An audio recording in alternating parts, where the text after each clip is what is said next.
Hello and welcome back to my channel. हम लोग TGT series कर रहे हैं जिसमें हमने विलियम शेक्सपियर पढ़ लिया है। जॉन मिल्टन हम कंप्लीट कर चुके हैं। आज का जो हमारा टॉपिक रहेगा वो विलियम वर्ड्सवर्थ रहेगा। आज हम विलियम वर्ड्सवर्थ की बायोग्राफी पढ़ेंगे। तो चलिए फिर स्टार्ट करते हैं। विलियम वर्ड्सवर्थ का जो जन्म था वो हुआ था 7 अप्रैल 1770 ईस्वी को, 7 अप्रैल 1770। और कहाँ पर हुआ था? ये हुआ था कोकरमाउथ में इन कम्बरलैंड के कोकरमाउथ में जो है विलियम वर्ड्सवर्थ का जन्म हुआ था 7 अप्रैल 1770 ईस्वी को। और जो उनकी डेथ हुई थी वो हुई थी 23 अप्रैल को 1850। यानी कि वो जो है 80 ईयर्स तक वो जीवित रहे थे, 80 साल तक वो जिए थे। और उनकी जो डेथ हुई थी वो प्लेरेसी से हुई थी। प्लेरेसी एक बीमारी होती है लंग्स की, तो उन्हीं से जो है विलियम वर्ड्सवर्थ की डेथ हुई थी जब वो 80 ईयर्स के थे। और उनको ब्यूरिड कहाँ पर किया गया था? उनको ब्यूरिड किया गया था सेंट ओसवाल्ड चर्च में। सेंट ओसवाल्ड चर्च, यहाँ पर जो है विलियम वर्ड्सवर्थ को ब्यूरी किया गया था। उनको यहाँ पर दफनाया गया था ग्रास मेयर में। विलियम वर्ड्सवर्थ एक नेचर पोइट कहे जाते हैं। हाई प्राइस्ट ऑफ नेचर उनको कहा गया है। हरबिंगर ऑफ नेचर उनको कहा गया है, क्योंकि वो एक प्रकृति प्रेमी थे। उनकी जितनी भी पोएम्स हैं उनमें मोस्टली जो है हमें नेचर के ऊपर ही उनकी पोएम मिलेगी। उनको जो है नेचर से बहुत ही प्यार था। और उन्होंने अपनी बहुत सी पोएम में जो है ये भी कहा है हम सबको, मतलब अपने जो रीडर्स हैं, कि जो नेचर है वो बहुत ही अच्छी है, उसकी ओर लौटो, उसकी ओर जो है नेचर को देखो। जैसे एक उनकी पोएम है the world is too much with us, उसमें भी जो है उन्होंने नेचर की काफ़ी जो है प्रेस की है। जो विलियम वर्ड्सवर्थ थे वो सेकंड चिल्ड्रन थे अपने मतलब पेरेंट्स के। वो दूसरे नंबर के जो है वो सन थे आउट ऑफ 5 चिल्ड्रन। यानी कि वो जो है 5 भाई बहन थे, जिनमें से जो है रिचर्ड, डोरोथी, जॉन और क्रिस्टोफर, बाकी जो 4 हैं।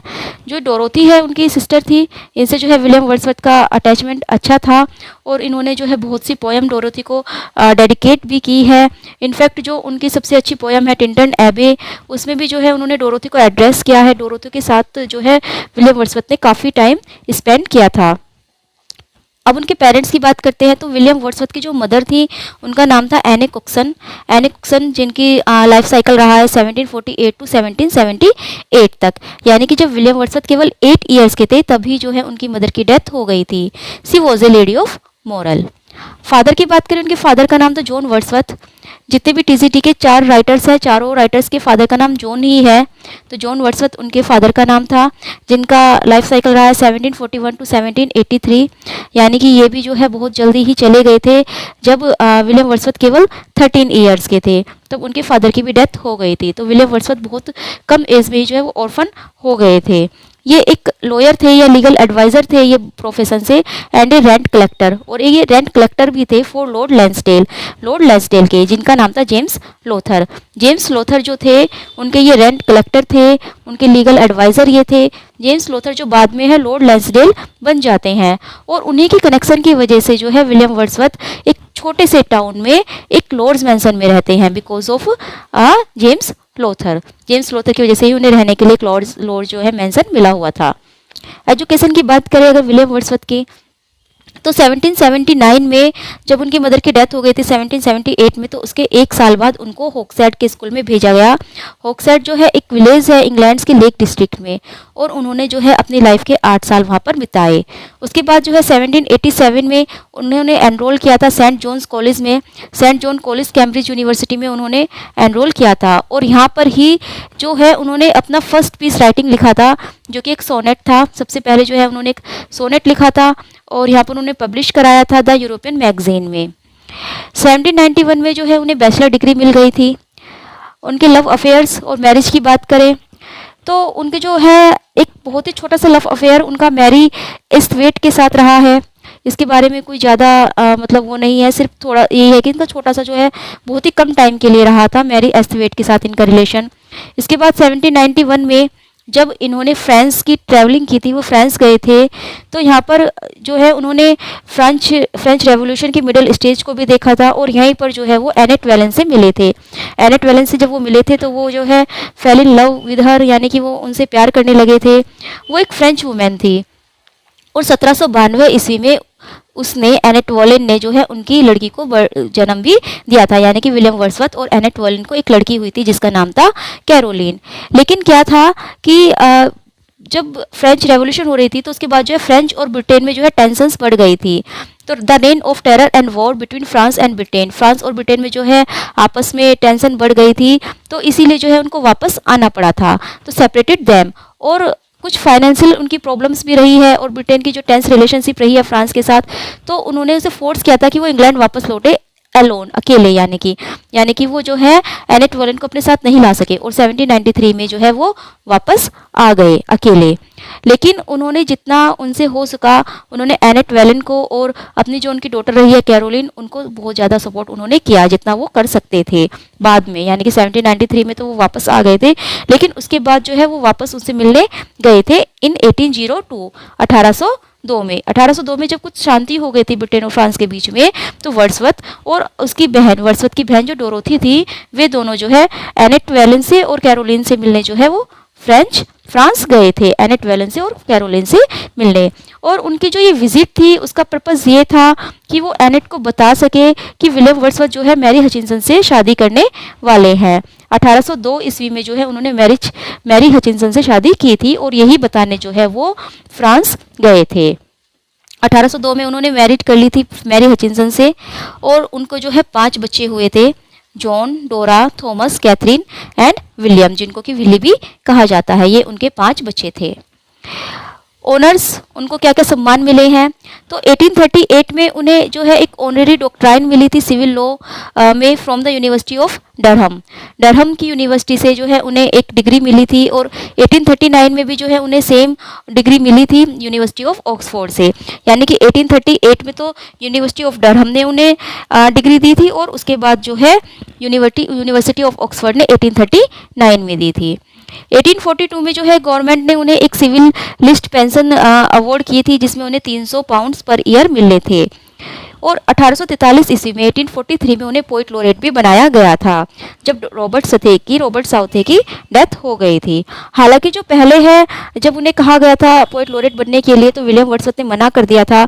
उन्होंने कहा था कि मैं इसके लिए बहुत ओल्ड हो चुका हूँ, लेकिन फिर जो वहाँ के प्राइम मिनिस्टर थे रॉबर्ट पील ने उन्हें समझाया था, तो विलियम वर्ड्सवर्थ मान गए थे, और फिर वो पोइट लॉरेट बन गए थे। और वो पहले ऐसे पोइट लॉरेट थे, या ओनली ऐसे पोइट लॉरेट थे जिन्होंने कोई भी ऑफिशियल वर्सेस नहीं लिखी थी। हालांकि वो केवल 7 ईयर्स तक ही पोइट लॉरेट रह सके, क्योंकि 1850 में उनकी डेथ हो गई थी। रेजिडेंस की बात करें, उन्होंने वो कहाँ पर रहे हैं, तो 1795 ईस्वी में विलियम वर्ड्सवर्थ और जो डोरोथी थी, वो दोनों जो है डॉर्सेटशायर में सेटल हो गए थे। डॉर्सेटशायर जो कि इंग्लैंड के साउथ वेस्ट में है। फिर वे जो है एल्फोक्सटन भी मूव हुए, जो कि एक कंट्री थी सोमरसेट में नियर एसटी कॉलेज, यानी कि एसटी कॉलेज भी वही रहते थे, और वहीं पर जो है विलियम वर्ड्सवर्थ और एसटी कॉलेज में फ्रेंडशिप हुई थी। उसके बाद जो है वो लेक डिस्ट्रिक्ट में भी मूव कर गए थे। फिर 1799 ईस्वी में वर्ड्सवर्थ और डोरोथी जो है ग्रासमेयर में आ गए थे। यहाँ पर वो लगभग 13 ईयर्स तक रहे, और 8 साल तक वो डव कॉटेज में भी रहे। इन 13 सालों में 8 साल तक वो डव कॉटेज में रहे। और 1813 ईस्वी में उसके बाद जो है उन्होंने अपना लास्ट चेंज किया था रेजिडेंस का राइडल माउंट में वो रहे थे। अपने अगले जो उनके लगभग 30 साल रहे हैं, मतलब 37 साल उनके रहे हैं, वो उन्होंने राइडल माउंट में ही बिताए थे। वहीं पर जो है उनकी डेथ हुई थी। अब उनके कुछ क्रोनोलॉजिकली जो है हम देखते हैं, उनकी लाइफ के जो कुछ इवेंट्स रहे हैं क्रोनिकली। 1793 में उन्होंने अपनी सबसे फर्स्ट पोइट्री जो है वो पब्लिश कराई थी, N evening walk and descriptive sketches, 1793 ईस्वी में। 1795 ईस्वी में उन्हें जो है 900 पाउंड्स की एक लीगेसी मिली थी फ्रॉम रेजले काल्वर्ट से, और इसी से जो है उन्होंने एक हाउस डॉर्सेट में एक हाउस सेटअप कर लिया था इंग्लैंड में अपनी बहन डोरोथी के साथ। और इसी साल यानी कि 1795 में ही वो सैमुअल टेलर कोलरिज से मिले थे। हालांकि उनकी पहले मीटिंग नहीं थी, इससे पहले भी जो है वो ब्रिस्टोल में मिल चुके थे अगस्त 1795 में, लेकिन जो उनकी फ्रेंडशिप हुई थी वो यहाँ से ही स्टार्ट हुई थी। 1795 से और 1797 के बीच में उन्होंने केवल एक प्ले लिखा था, द बॉर्डर्स। ये एक वर्स ट्रेजेडी है जो कि किंग हेनरी थर्ड के टाइम सेट की गई है, यानी कि किंग हेनरी थर्ड जो इंग्लैंड के किंग हेनरी थर्ड थे उनके बारे में इसमें बताया गया है। 1797 जो है वर्ड्सवर्थ और उसकी जो बहन थी डोरोथी, वो दोनों जो है एल्फोक्सटन हाउस सोमरसेट में जो है वो मूव कर गए थे, जो कि कोलरिज के घर से कुछ ही दूरी पर था। 1798 में वर्ड्सवर्थ और कोलरिज ने मिलकर जो है सबसे जो उनका इम्पोर्टेंट वर्क रहा है लिरिकल बैलेड्स वो प्रोड्यूस किया था।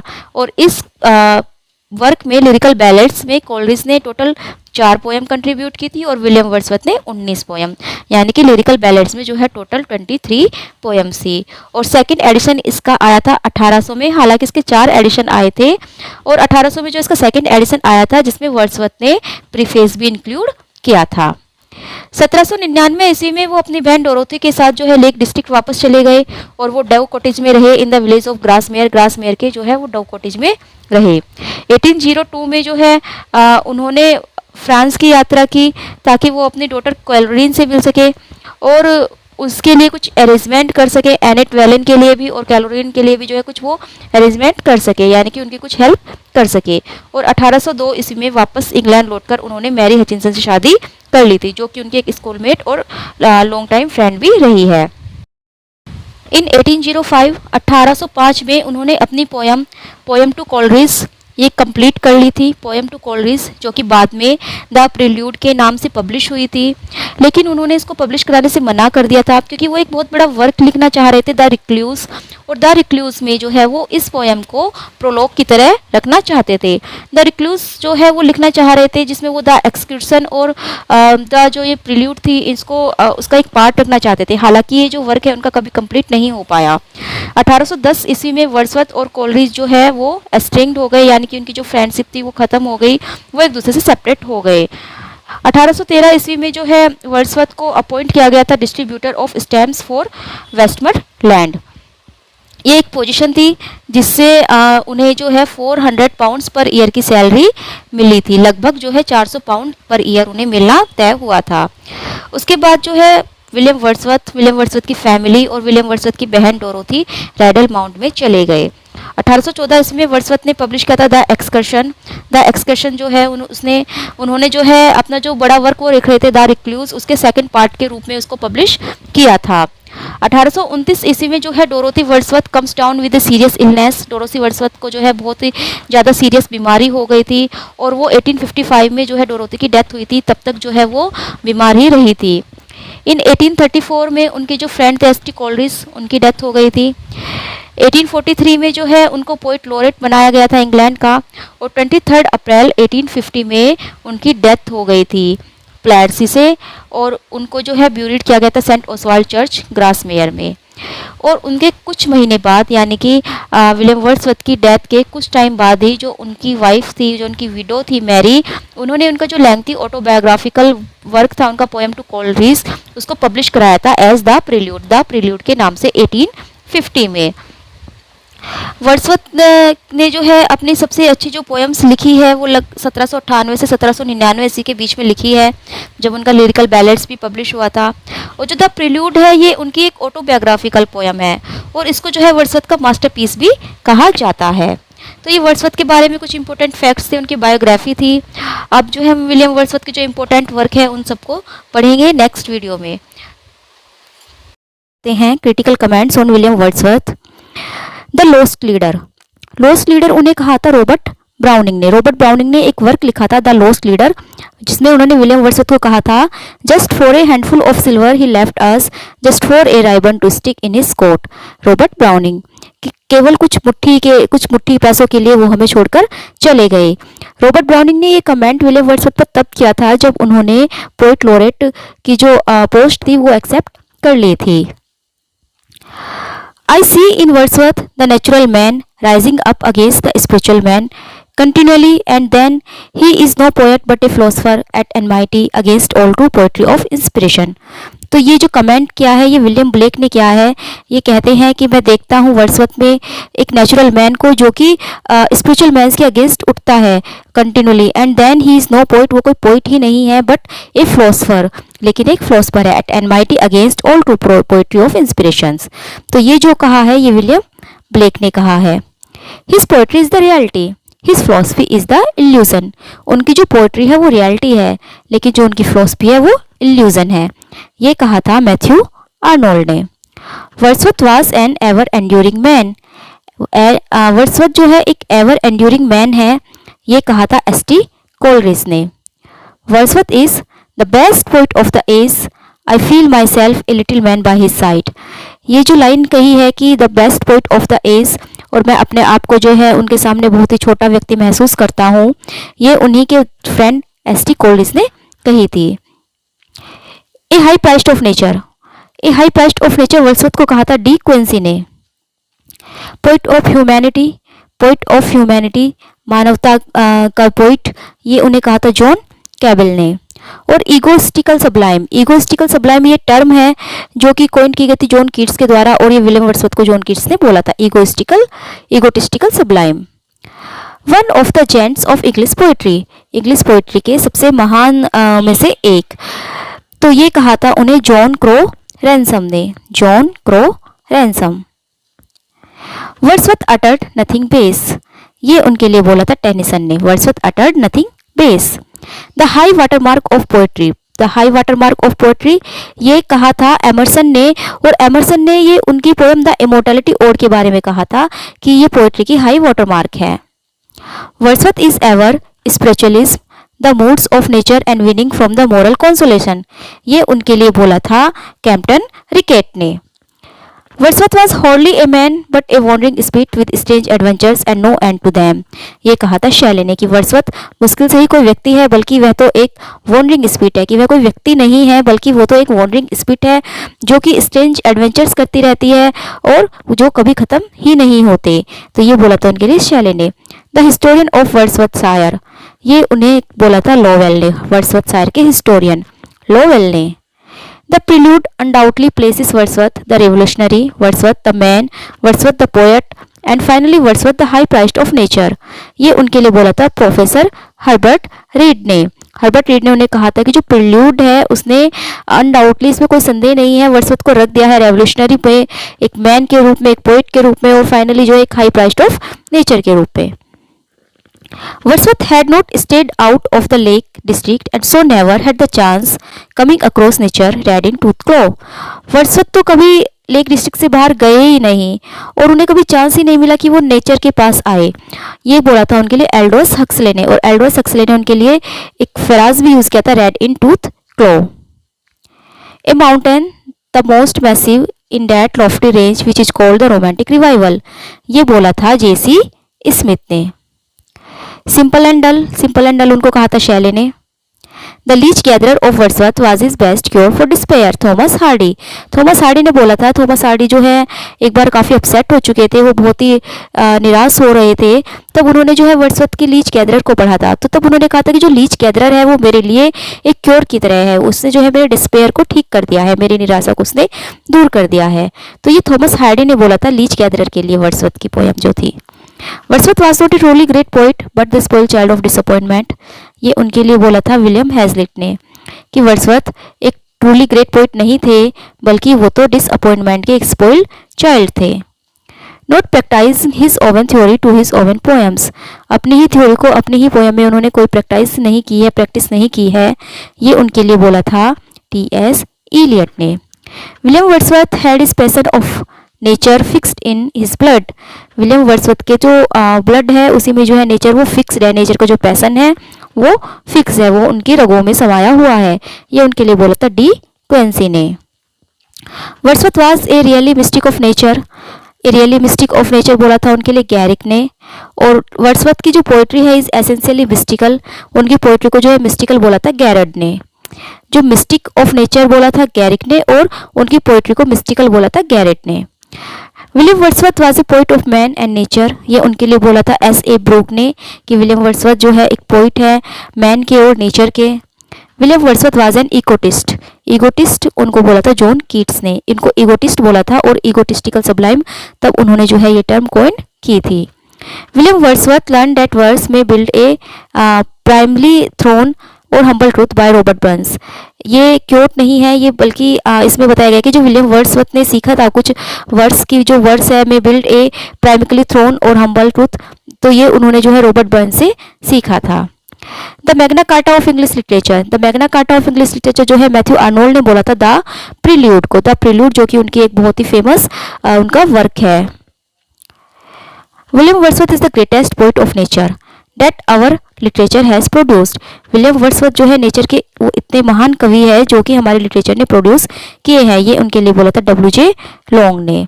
और मैथ्यू आर्नोल्ड ने उनके लिए एक और लाइन बोली थी कि William Wordsworth had no marked style of his own, तो ये उनके लिए बोला था मैथ्यू आर्नोल्ड ने।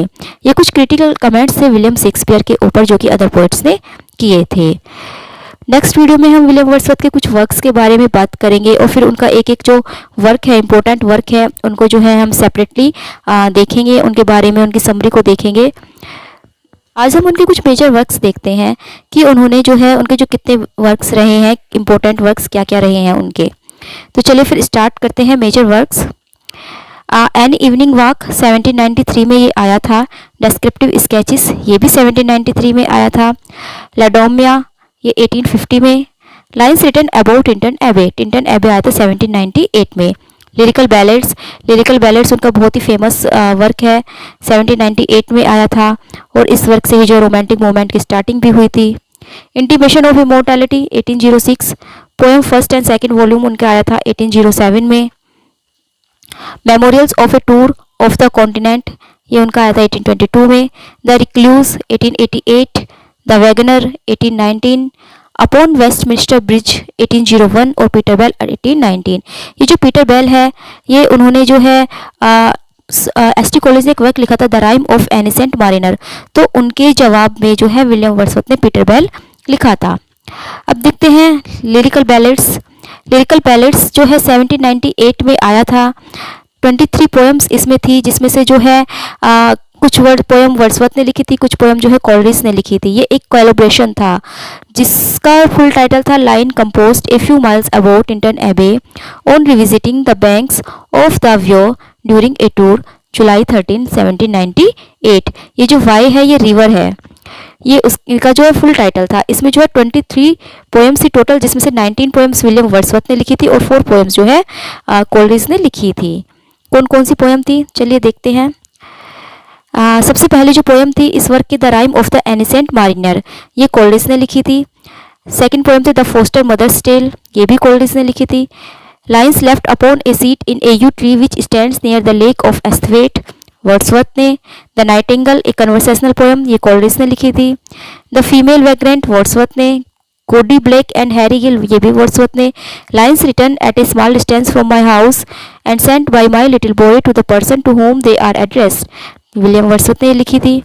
Simon Lee the old huntsman, William Wordsworth ने। Anecdote for fathers, Wordsworth. We are 7, Wordsworth. Lines written in early springs, Wordsworth. The thorn, Wordsworth. The last of the flock, Wordsworth. The dungeon, Coleridge. The mad mother, Wordsworth. तो जो total poem है जो है इसमें 23 है। The idiot boy, Wordsworth. Lines written near Richmond upon the Thames at evening, ये भी Wordsworth ने। Expostulation and reply, Wordsworth. The tables turned an evening scene on the same subject, Wordsworth. Old man travelling, Wordsworth. The complaint of a forsaken Indian woman, Wordsworth. The convict, Wordsworth. Lines written in a few miles about Tintern Abbey, Wordsworth. ये जो convict है ये replace की गई थी the love को। The love जो poem थी वो फिर सेकंड कलेक्शन में पब्लिश हुई थी। तो ये 23 पोएम्स इसमें टोटल थी, जिसमें कि 4 पोएम कॉलरिज ने लिखी थी। The rime of ancient mariner, the foster mother's tale, the nightingale एक कन्वर्सेशनल पोएम और द डेंगन, ये 4 पोएम जो है कॉलरिज ने लिखी थी। बाकी जो 19 पोएम है ये वर्ड्सवर्थ ने लिखी थी। लिरिकल बैलेड्स का जो एक सेकंड आया था 1800 में, सेकंड एडिशन आया था 1800 में। इसमें जो है विलियम वर्ड्सवर्थ ने प्रीफेस ऐड किया था, preface to the lyrical ballads. पहला जो एडिशन आया था लिरिकल बैलेड्स वो उसमें प्रीफेस नहीं था, उसमें एडवर्टाइजमेंट था। और सेकंड में जो है प्रीफेस विलियम वर्ड्सवर्थ ने ऐड किया था। इसमें अदर पोएम्स भी थी, कुछ जो इंपॉर्टेंट पोएम इस एडिशन की थी। Date was strange fits of passion have I known, she dwelt among the untrodden ways, 3 years she grew, a slumber did my spirit still seal, a traveled among unknown men। ये जो 5 poem आई थी ये Lucy series की poem थी। Lucy Gray, the 2 April mornings, nutting the ruined cottage, Michael the kitten at play, ये कुछ important poem जो रही थी इस एडिशन की, लिरिकल बैलेड्स के सेकंड एडिशन की। हालांकि इसके 2 एडिशन और आए थे। पोएम इन 2 वॉल्यूम्स 1807 में आई थी। इसकी जो इंपॉर्टेंट कुछ पोएम्स थी, resolution and independence, I wandered lonely as a cloud, my heart leaps up, ode, intimation of immortality, Ode to Duty, The Solitary Reaper, Elegiac Stanzas, London 1802, composed upon Westminster Bridge, September 3, 1802 और The World is Too Much With Us। ये poem जो है poem in 2 volumes में publish हुई थी। ये जो London 1802 है ये उन्होंने मिल्टन के ऊपर लिखी थी। सीरीज ऑफ 5 लूसी पोएम्स में उन्होंने जो है 5 पोएम्स लिखी थी 1798 टू 1801 के बीच में। Strange fits of passion have I known, she dwelt among the untrodden ways, I travelled among unknown man, 3 years she grew in sun and shower, a slumber did my spirit seal. ये 5 poems जो है ये Lucy series की हैं। Famous odd उनके कुछ रहे हैं जैसे intimation of immortality from recollection of early childhood, ये बहुत ही इंपॉर्टेंट ओड उनका है। Ode to duty, ode on the installation of his royal highness prince Albert as chancellor of the university of Cambridge, July 1847। Ode composed on May morning, vernal ode, ode to Lycoris, invocation to the earth, ये उनके कुछ important ode है। Sonnet series, उनकी कुछ sonnet series भी आई है। 1807 में miss कैलिनिस सनेट, 1820 में द रिवर डेडन, 1822 में एक्लेस्टिकल स्केचेस, ये एक सीरीज थी जिसके 3 पार्ट्स थे, और sonnets upon the punishment of death, ये उनकी कुछ सोनेट सीरीज थी।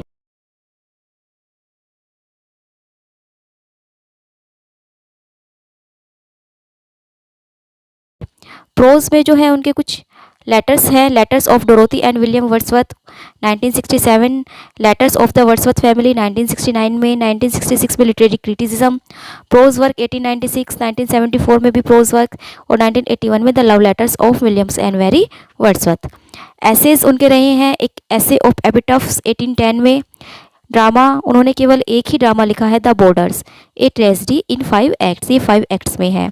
और द रिक्लूज जो है वर्ड्सवर्थ ने प्लान की थी बनाने की, एक बहुत बड़ी पोएम उन्होंने बनाने की जो है प्लानिंग की थी कि वो रिक्लूज बनाएंगे, और उसमें जो द प्रिल्यूड थी और द एक्सक्रिशंस थी वो जो है इसको पार्ट रखने वाले थे इस बड़ी पोएम का, रिक्लूज का। ये एक 3 पार्ट वर्क था, लेकिन इसका जो 3rd पार्ट था वो कभी भी कंप्लीट नहीं हुआ। तो जो द रिक्लूज था है उनकी, वो जो है उनकी एक इनकम्प्लीट पोएम है जो कि उनकी कंप्लीट नहीं हो पाई थी। तो ये उनके कुछ मेजर वर्क्स थे।